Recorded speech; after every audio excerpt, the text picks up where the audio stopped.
구약의 말씀은 이사야 40장 27절로 31절입니다. 야곱아 어찌하여 내가 말하며 이스라엘아 내가 이르기를 내 길은 여호와께 숨겨졌으며 내 송사는 내 하나님에게서 벗어난다 하느냐. 너는 알지 못하였느냐 듣지 못하였느냐.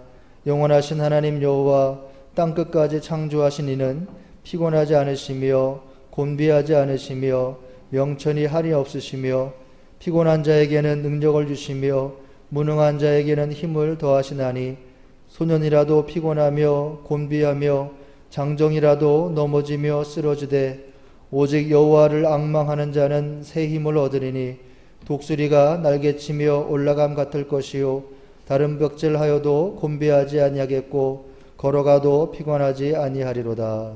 아멘. 서신서의 말씀은 고린도전서 9장 19절로 23절입니다. 내가 모든 사람에게서 자유로우나 스스로 모든 사람에게 종이 된 것은 더 많은 사람을 얻고자 함이라.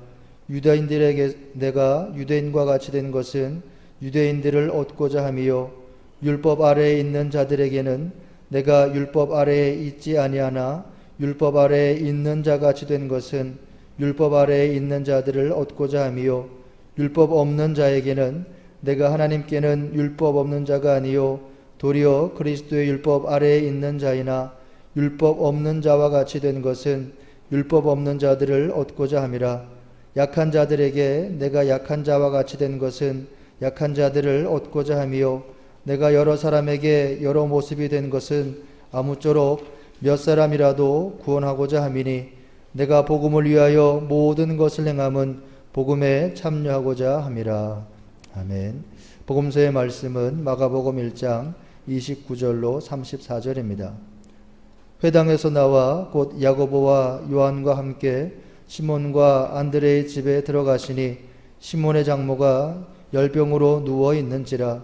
사람들이 곧 그 여자에 대하여 예수께 여짜온대 나아가사 그 손을 잡아 일으키시니 열병이 떠나고 여자가 그들에게 수종드니라. 저무로 해질 때에 모든 병자와 귀신 들린 자를 예수께 데려오니 온 동네가 그 문 앞에 모였더라. 예수께서 각종 병이 든 많은 사람을 고치시며 많은 귀신을 내쫓으시되 귀신이 자기를 알므로 그 말하는 것을 허락하지 아니하시니라. 아멘. 주님의 말씀입니다. 주현절 5번째 주일을 맞이해서 주님 앞에 앉아 예배하는 여러분들에게 빛이신 주님의 은총이 함께 하시기를 축복합니다. 21세기는 몸과 감성의 시대라고 말을 해요. 매일같이 일어나는 때로는 크고 때로는 작은 그런 사회 현상들 속에서 몸이 아주 중요한 담론으로 대두하고 있고 아주 지배적인 그런 화두가 되어 가고 있습니다. 과거에는 인간의 몸이 지닌 육체적 한계, 즉 장애라든지 질병에 대한 치유가 주된 관심이었다면 현대에 와서는 미적 불완전에 대한 불만족과 결핍 이런 것이 새로운 사회적 관심사로 떠오르고 있습니다. 그러니까 과거에는 건강한 몸에 관심이 많았다면 21세기에는 아름다운 몸에 더 관심이 많다는 겁니다. 그렇게 몸과 감성의 시대에 이제 몸은 더 이상 정신의 종속물 혹은 영의 종속물로 간주되지 않습니다. 오히려 몸의 문화가 주도하는 삶의 변화는 아름다운 건강한 몸에 건강한 정신이 깃들고 아름다운 몸에 아름다운 정신이 깃든다. 이런 시대적 신조어까지 가능하게 만들었습니다. 그런 의미에서 볼 때 팬데믹 그 1년을 넘기고 있는 작금의 이 코로나 바이러스 감염증 사태는 우리 몸의 건강을 위협하는 만큼 정신적 피로도 가중되어 가고 있는 그런 상황입니다. 우리 기독교 신앙 안에서 표현하자면 몸의 건강이 위협받는 만큼 영적 피로 또한 가중되고 있다, 이렇게 볼 수 있겠어요. 그런데 조금 다른 각도에서 이 문제를 바라보면 하나님께 마음껏 예배하지 못하는 영적 피로감, 그것이 이웃들의 몸의 안전을 배려하지 못하게 할 만큼 우리로 하여금 영적 이기심을 갖게 하지 않았나, 그런 생각을 갖게 되는 겁니다. 소재순이라는 시조 시인은 질병의 고통에 시달리던 순간을 이렇게 애절하게 읊었습니다. 믿음은 연약한데 뜻 않던 환난으로, 의식은 총총한데 못 견딜 동통으로, 간절한 통회의 기도마저 막혀버린 순간이다.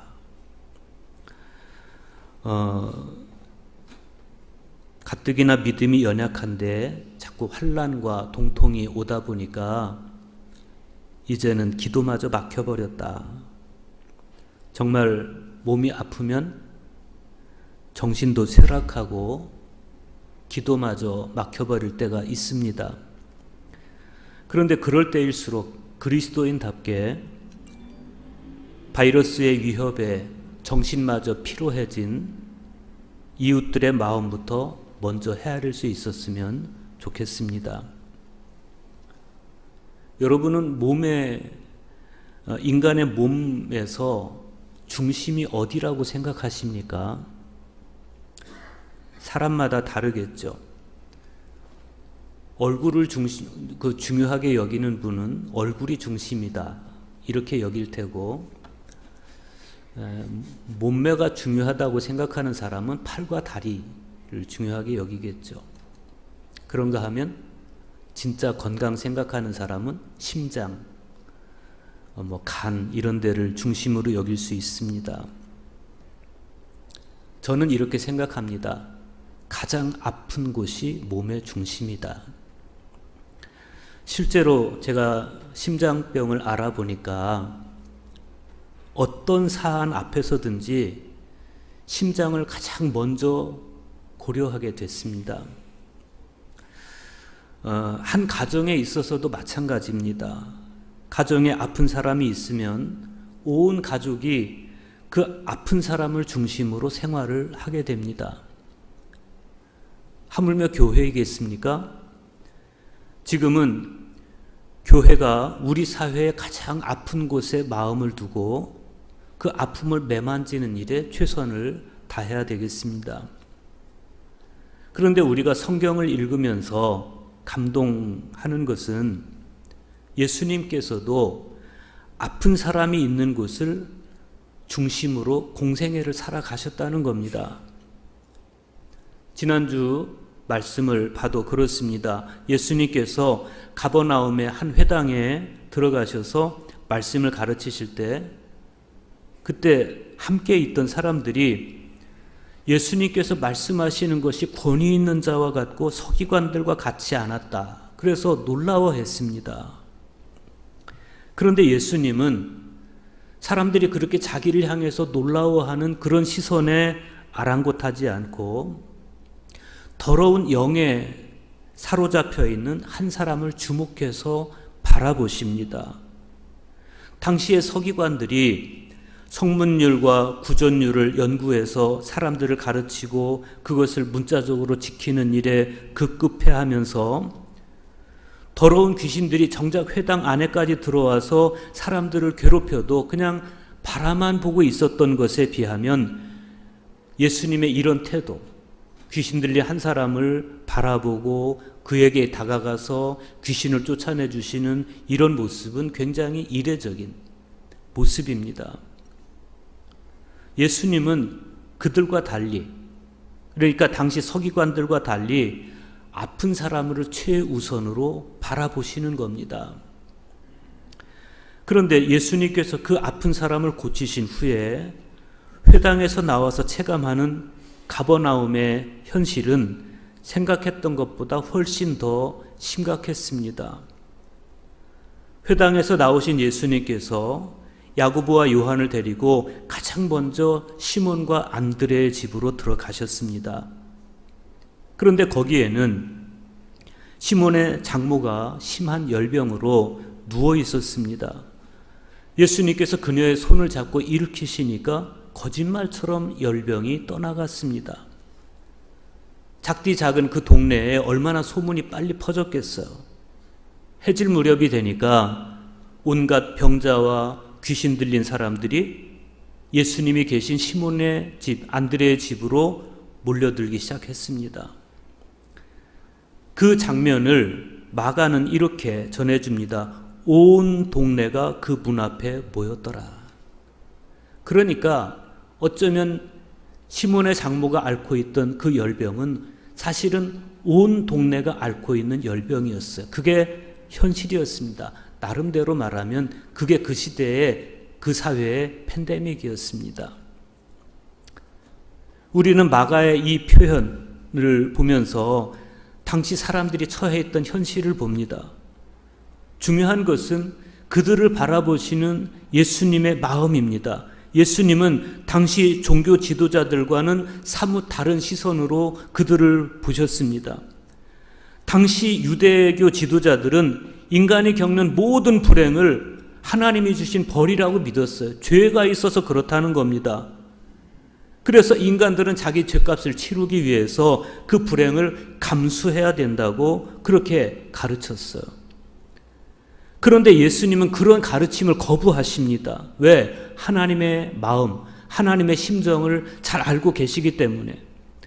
오늘 말씀 34절 보세요. 예수께서 각종 병이 든 많은 사람을 고치시며 많은 귀신을 내쫓으시되 귀신이 자기를 알므로 그 말하는 것을 허락하지 아니하시니라.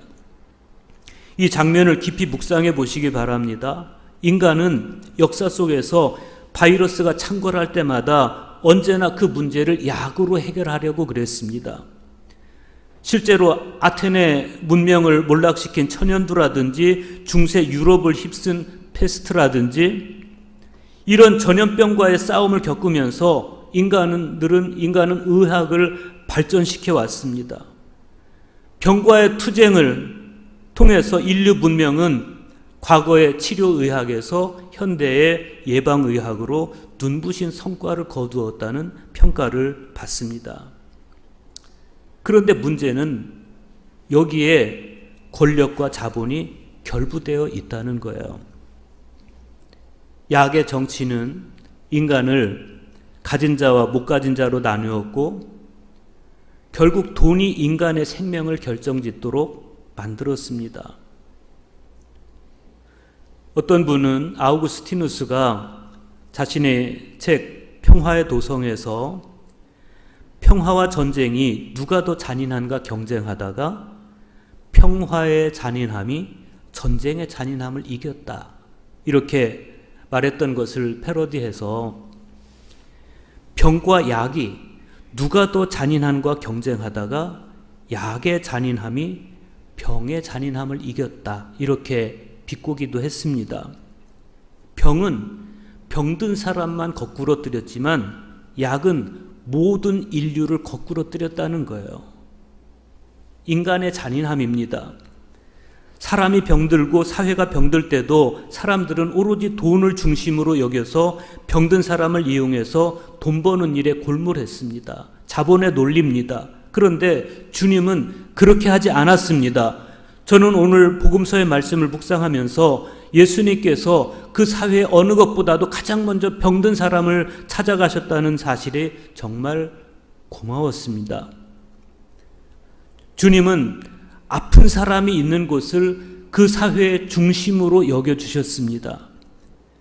주님은 아픈 사람을 그 사회 안에서 가장 중요한 존재로 여겨주셨습니다.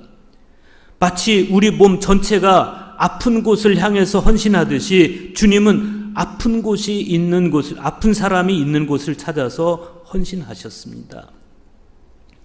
원주의 예수라고 불리는 무의당 장일순 선생이 가장 많이 당부하는 말이 밑으로 기어라예요. 밑으로 기어라.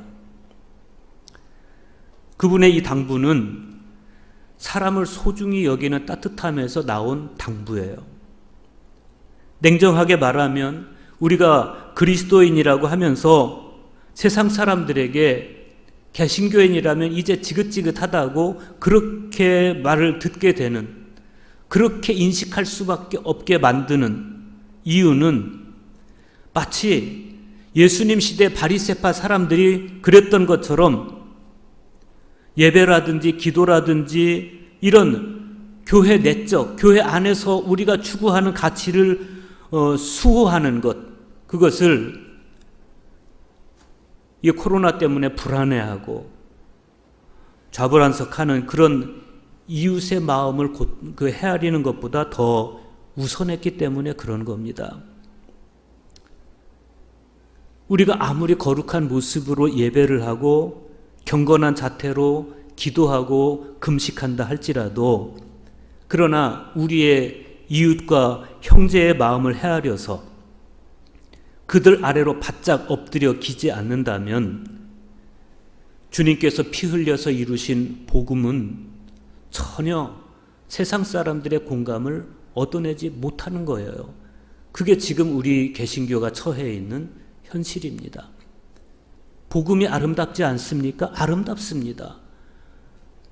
그 아름다운 복음이 세상 사람들에게 배척당하는 이유는 우리 때문에 그런 거예요. 기독교인들 때문에. 장일순 선생의 자택인 봉산동, 원주 봉산동에서 시내 중심가까지 거리는 걸어서 20분 정도면 가는 거리인데, 장일순 선생은 그 길을 걸어가는데 20분이면 갈 거리를 항상 2시간씩 걸려서 갔다는 거예요. 길가에 좌판 장수, 기계 부속품 가게 주인, 리어카에서 채소 파는 채소 장수, 식당 주인, 아니면 농부들, 만나는 한 사람 한 사람과 끊임없이 벌이 이야기, 아이들 이야기, 농사 이야기, 살림살이 이야기, 시절 이야기, 이런 이야기를 하면서 보통 2시간씩 걸려서 걸었다는 겁니다. 그래서 좁쌀 한 알을 쓴 최성현 씨는 그 장일순 선생의 모습을 곁에서 지켜보면서 밑으로 기어라 하는 것이 바로 저런 삶을 이야기하는 것이구나 생각을 했다는 것이죠. 민초들의 삶을 걱정하고 그들을 무등 태우고 진흙창을 기어가는 것이 그래야 모두가 살 수 있다. 그런 성찰이 배인 행동이죠. 장일순 선생은 나를 찾아오는 사람을 하나님처럼 잘 모셔라. 그러면서 자신 역시도 누가 자기를 찾아오든 하나님께서 찾아오신 것처럼 대했다는 겁니다. 마태복음 5장 9절을 공동번역 성경으로 읽으면 평화를 위하여 일하는 사람은 행복하다. 그들은 하나님의 아들이 될 것이다. 이렇게 번역이 되어 있습니다. 그런데 장일순 선생은 그 말씀을 읽을 때 하나님의 아들이 될 것이다. 이렇게 읽지 않고 하나님의 아녀가 될 것이다. 이렇게 읽었다는 거예요. 아녀는 아이와 여자를 말하는 건데 남성 중심의 사회에서 만들어진 표현, 하나님의 아들, 이 표현을 거부한 겁니다. 그래서 신앙인의 눈으로 고친 게 아녀예요. 하나님의 아녀, 아이와 여자. 주님의 마음을 가진 사람의 행동이죠. 구약 성경에서 우리는 하나님의 마음을 더 감격스럽게 확인할 수 있습니다. 이사야 40장 27절 보십시오. 야곱아 어찌하여 네가 말하며 이스라엘아 네가 이르기를 내 길은 여호와께 숨겨졌으며 내 송사는 내 하나님에게서 벗어난다 하느냐. 마치 시편 44편 24절에서 시인이 어찌하여 주의 얼굴을 가리시고 우리의 고난과 압제를 잊으시나이까? 그러면서 하나님의 무관심한 모습에 대해서 섭섭해하듯이 유다 백성들도 하나님을 향해서 주께서는 나의 사정도 모르시고 나의 정당한 권리도 왜 지켜주지 않습니까? 그러면서 섭섭해했던 것 같아요. 그런데 하나님은 그때 이사야 선지자를 통해서 그들의 그 불만에 아주 섬세하게 대답해 주십니다. 그것이 이사야 40장 28절에서 31절의 말씀입니다. 너는 알지 못하였느냐? 듣지 못하였느냐? 영원하신 하나님 여호와 땅끝까지 창조하신 이는 피곤하지 않으시며 곤비하지 않으시며 명철이 한이 없으시며 피곤한 자에게는 능력을 주시며 무능한 자에게는 힘을 더하시나니 소년이라도 피곤하며 곤비하며 장정이라도 넘어지며 쓰러지되 오직 여호와를 앙망하는 자는 새 힘을 얻으리니 독수리가 날개치며 올라감 같을 것이요 다름박질하여도 곤비하지 아니하겠고 걸어가도 피곤하지 아니하리로다. 너는 알지 못하느냐? 너는 듣지 못하였느냐? 그러시면서 이미 그들이 지나온 역사 속에서 그들이 경험했던 하나님의 그 마음, 하나님의 섬세한 사랑과 그 마음을 하나님은 조목조목 설명해 주세요. 너희들은 왜 나의 그러한 사랑을 잊었니? 그렇게 다그치거나 내치시지 않고 다시 한번 그들에게 설명해 주시고 그들의 마음을 어루만져 주시는 그런 하나님의 모습을 보는 겁니다. 예수님도 그렇습니다. 예수님은 그 집 앞에 모여있는 사람들 어쩌다가 너희들이 무슨 죄를 졌길래 그렇게 병이 들었니? 그렇게 주님은 그들을 타박하지 않고 병든 몸을 고쳐주시고 상처 입은 마음을 어루만져 주시고 억눌린 영혼들을 해방시켜 주십니다. 왜 그렇습니까? 주님은 이 불쌍한 사람들을 당신으로 받아들이는 거예요. 너희들이 곧 나라고 말씀하시는 거예요. 마태복음의 최후의 심판에서 예수님께서 보여주시는 게 뭡니까? 목마른 자, 줄인 자, 목마른 자, 나그네 된 자, 헐벗은 자, 병든 자, 옥에 갇힌 자. 그들에 대해서 말씀하시면서 저 사람들을 영접하는 건 나를 영접하는 것이고 저 사람들을 내치는 건 나를 내치는 것이다. 그러니까 무슨 말씀이에요? 저 사람들이 곧 나라는 거예요. 달리 말하면 오늘 저와 여러분이 아프면 하나님은 네가 곧 나다 라고 말씀을 하시는 거예요. 이런 주님과 비슷한 삶을 산 사람이 사도 바울입니다. 서신서의 말씀 고린도전서 9장 19절에서 23절에 보면 바울이 이런 고백을 합니다. 내가 모든 사람에게서 자유로우나 스스로 모든 사람에게 종이 된 것은 더 많은 사람을 얻고자 함이라.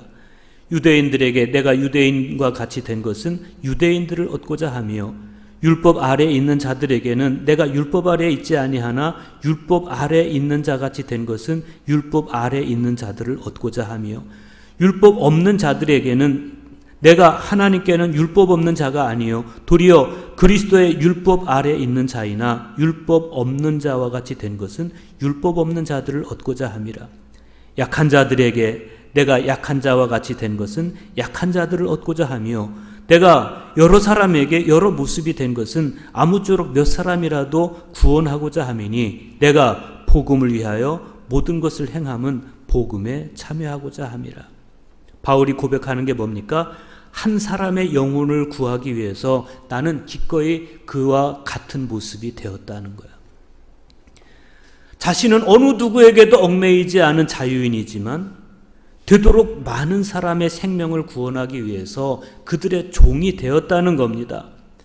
율법의 지배를 받는 사람들을 대할 때는 그들을 얻기 위해서 율법의 지배를 받는 사람처럼 되었고 율법이 없는 사람들을 대할 때는 그들을 얻기 위해서 율법이 없는 사람처럼 되었습니다. 왜 그렇게까지 했습니까? 예수님의 마음을 잘 알았기 때문에 그렇습니다. 한 생명을 구원하기 위해서 당신을 버리신 예수님의 그 마음을 알았기 때문에 바울도 한 사람, 한 생명을 구하기 위해서 자기를 포기하는 겁니다. 여러분, 한 생명을 구하기 위해서 자신을 포기해 보신 적 있습니까? 교회가 해야 할 일이 바로 그런 일입니다. 예수님의 심정으로 아픈 사람이 있는 곳이 내 헌신의 중심이 되고, 갇힌 사람 있는 곳이 내 헌신의 중심이 되고, 줄인 사람 있는 곳이 내 헌신의 중심이 되는 것. 예수님께서는 병든 자, 갇힌 자 등 가장 약한 사람들을 당시 사회 안에서 가장 중요한 존재로 보셨습니다.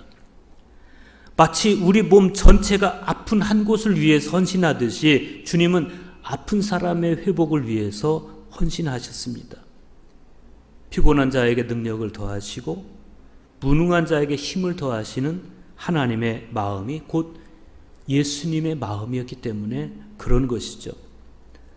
한 사람의 영혼을 구하기 위해서 나는 기꺼이 그들과 같아졌다, 이렇게 고백하는 바울에게서도 우리는 주님을 꼭 빼어 닮은 마음을 봅니다.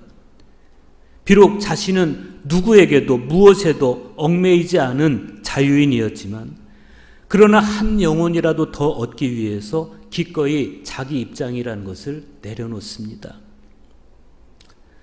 상처 입은 치유자라는 책에 보면 헬리나웨는 치유는 어떻게 일어나는가라고 물어요. 그러면서 동정, 이해, 용서, 우정 등 상처에 필요한 단어들을 쭉 나열하고, 하지만 나는 환대라는 말을 사용하고 싶다, 이렇게 결론을 내려요. 환대. 어찌 보면 장일순 선생이 밑으로 기어라, 이게 뭐냐면 환대를 말하는 거예요. 환대하는 사람의 자세는 그러해야 된다. 적선하듯이 맞아들이는 것이 아니라 밑으로 기는 것, 예수님처럼 발을 씻어주는 것, 이거 환대예요. 환대는 나 아닌 타인에게 나의 모든 에너지와 관심을 집중하는 능력입니다. 한 사회의 아픔도, 한 개인의 아픔도, 모든 치유는 환대로부터 시작이 되는 거예요. 오늘 우리는 사랑과 환대의 원형이신, 모범이신 삼위일체 하나님께로부터 가슴 벅찬 이 사역을 감당하라고 초대받고 있습니다. 저도 여러분도 이 초대에 응해서 밑으로 기는, 그리하여 온전한 환대를 이루는 저와 여러분, 그래서 이 사회를 다시 회복시켜 갈 수 있는 우리 모두가 될 수 있기를 축복합니다.